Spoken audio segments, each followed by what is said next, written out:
এই যে বৃন্দাবনের দ্বাদশীতে পালন করলাম দানের চালের খিচুড়ি দিয়ে। রাধারানী কৃপায় কারোর খাওয়ার কষ্ট হবে না এখানে। রাধে রাধে বন্ধুরা, কেমন আছো সবাই? আশা করি সবাই ভালো আছো, সুস্থ আছো। সকালবেলা থেকে আজকে ব্লগটা শুরু করছি। প্রথম থেকে শেষ পর্যন্ত তোমরা দেখতে থাকো, আশা করি তোমাদের ভালো লাগবে। এই যে আজকে ওয়েদার দেখো, একদম মেঘলা হয়ে আছে, বৃষ্টি হবে হবে মনে হচ্ছে। তো সকাল থেকে এরকম অবস্থা। আগের দিন খুব হাওয়া হয়েছিল, আজকে আবার সকাল থেকে মেঘলা। জানি না বৃষ্টি হবে নাকি এই অফ টাইমে, তবে একটু ঠান্ডা ঠান্ডা ভাবও আছে এই মেঘলা ওয়েদারের জন্য। তো চলো এখনও পালন করে নিই, পালনের টাইম হয়ে গেছে। বৃন্দাবনের পালনের টাইম এক, আর কলকাতার পালনের টাইম আর এক। তো এই দেখো এখানে ভিজে দেখছো, এই জল ঢেলে গেছে। যে বাদরটা এসে দরজায় এত ঝাঁকাচ্ছিল না, আমি মগে করে জল ছুটতে গেছি, আমারই গায়ে চলে এসেছে, পুরো বারান্দাটা মানে জলে ভরে গেছে। আবার মুছলাম, কিন্তু বস্তাগুলো ভিজে গেছে। ওটা এই যে মহাপ্রসাদের, পুরীর মহাপ্রসাদ দিয়ে দুটো অন্ন নিয়ে নিয়েছি, এটা খেয়ে আর পালনটা করে নিলাম। আজকে করব খিচুড়ি 5 রকম ডাল দিয়ে। 5 রকম ডাল বলতে এই যে সোনা মুগ ডাল ভাজা ছিল, আর এটা খোসা সমেত মুগ ডাল, আর নেব মটর ডাল। এই সব ডাল দিয়ে যে করা ডাল, মানে 5 রকমেরই ডাল আছে, কিন্তু একই রকমের মুগ ডালেরই অনেক রকম ভ্যারাইটি। এটা মুগ কড়াই, গোটা মুগ কড়াই নিচ্ছি। আর এখন নেব বড় মুগ ডাল, এটাও ভাজা ছিল, তো সেইগুলোই 5 রকম নিলাম। আর এখন নিচ্ছি এই যে চাল। এখানকার চাল দেখো, এগুলো রেশনের বা সরকার থেকে দেয়, বা দানের চাল, এরম ধরনের আতপ চাল। কিন্তু দেখো ফ্রেশ কত।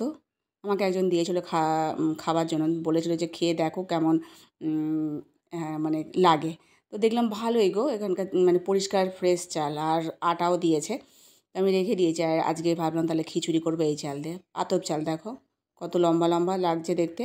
তো সেটাকেই ধুয়ে আর দেখো এখন রাইস কুকারটাতে বসিয়ে দিয়েছি। এটা সেদ্ধ হবে, প্রেশার করে দেবো, কিন্তু একটু সেদ্ধ করে নিয়েছি।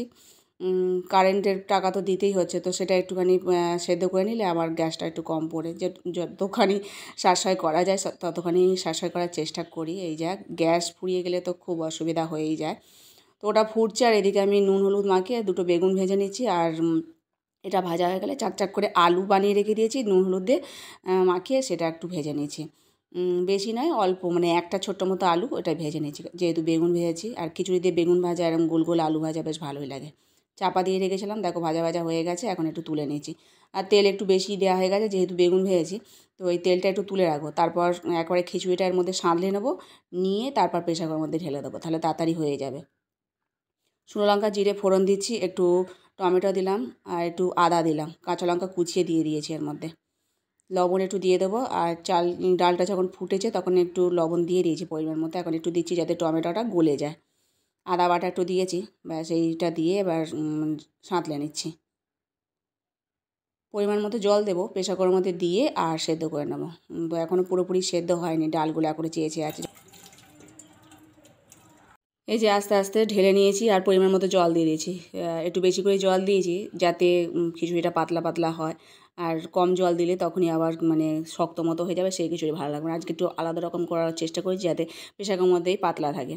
ঘিয়ের বোতলটা ঘিটা শেষ হয়ে এসেছে, তাই একটু গ্যাসের পাশে বসিয়ে রেখেছিলাম, গরমে গলে গেছে, তো সেটাই ঢেলে দিলাম। এখনও আছে, এখনও অনেকখানি আছে, পুরোটা গলেনি, সাইডে রেখেছিলাম। একদম ধারে রেখে দিলে আবার কৌটোগুলো কী বলো তো গলে একদম চুপসে যায়, তাই জন্য দূরে রেখেছি, তাই অল্প গলে যায়। যেটুকুনি গলেছে হয়ে গেছে, এর মধ্যে দিয়ে দিয়েছি। এখন ভগবানের ভোগের থালাটা সাজাবো বলে রেডি করছি। এই যে দিয়ে আর ঠান্ডা করে নিয়েছি, ঠান্ডা করে নিয়ে তারপরে বেগুন ভাজা আলু ভাজা দিয়ে দেবো। খুবই গরম আছে, আর প্রেসার কুকারটা খুলছিল না, আমি ওর মধ্যে একটু জল দিয়েছি ওপরে, জল দিতে তারপর ঠান্ডা হতে খুললো। আর এই যে এখন দিয়ে দেবো একটু বেগুন ভাজা আর আলু ভাজা দিয়ে, এটাকে ভগবানকে সেবা দেবো। আর পাখা চালিয়ে দিলে হয়ে যাবে ঠান্ডাটা, নইলে খিচুড়ি বেশ অতিরিক্ত গরম খাওয়া যায় না। চামচটা দিয়ে দিলাম, 1 গ্লাস জল দিয়ে তুলসী কাষ্ঠ দিয়ে ভগবানকে ভোগ নিবেদন করব। তো ভগবানকে ভোগ নিবেদন করে চলে এসেছি। আমি এখন রান্নাঘরটা পরিষ্কার করে নিচ্ছি, আর করে নিয়ে যে কটা বাসন পড়েছে সেগুলো মেজে নেব। নিয়ে প্রেসার করে খিচুড়িটা অনেকখানি করেছি, বেশ চালটা এত লম্বা লম্বা ছিল। সেদ্ধ হওয়ার পর রাইস কুকারে দেখলে তো বেশ ভালোই চাল এখানে পাওয়া যায়। অনেকেই পায়, রেশনে পায়, আবার দানে অনেকে দেয় সেই সব চাল। মাতাজিরা প্রভুজিরা সব পায়, মানে যারা অনেক বছর ধরে আছে রেশনে থেকে পায়।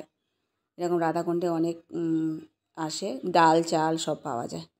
তো দেখো ভগবানকে ভোগ নিবেদন করে এখন সব কিছু গুছিয়ে গাছিয়ে নিয়ে আমি প্রসাদ নিয়ে বসে পড়লাম। এটা প্রসাদ সেবা করব, করে তারপর ঘরে যে কাজকর্মগুলো আছে সেগুলো সারবো। তো এরকমই রাধারানীর কৃপা এখানে কারোর খাওয়ার কষ্ট হয় না, কেউ না কেউ খাবার কারো না কারো জুটে যায়। তাছাড়া ভান্ডারাও অনেক থাকে, তো ভান্ডারাতেও খাবার অনেক রকমের হয়, বিশেষ করে পুরি হয়। তো এই যা, আর এই দেখো মেঘলা মেঘলা ওয়েদার, সবাই কী করছে তাড়াতাড়ি করে গমগুলোকে সরিয়ে নিচ্ছে। এই গমগুলোকেই আবার মেশিন দিয়ে এখানেই ঝেড়ে নেবে, ঝেড়ে নিয়ে তারপর গাড়ি করে আবার তুলে নেবে। তো সব ব্রজবাসী মেয়েরাই এগুলো সব বেঁধে বেঁধে আর জড়ো করছে।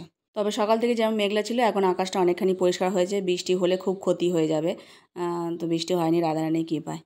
তো যাই হোক, আজকের মতো ভিডিওটা এখানেই শেষ করছি। দেখাবে পরে একটা নতুন ভিডিওতে। সবাই ভালো থেকো, সুস্থ থেকো। হরে কৃষ্ণ।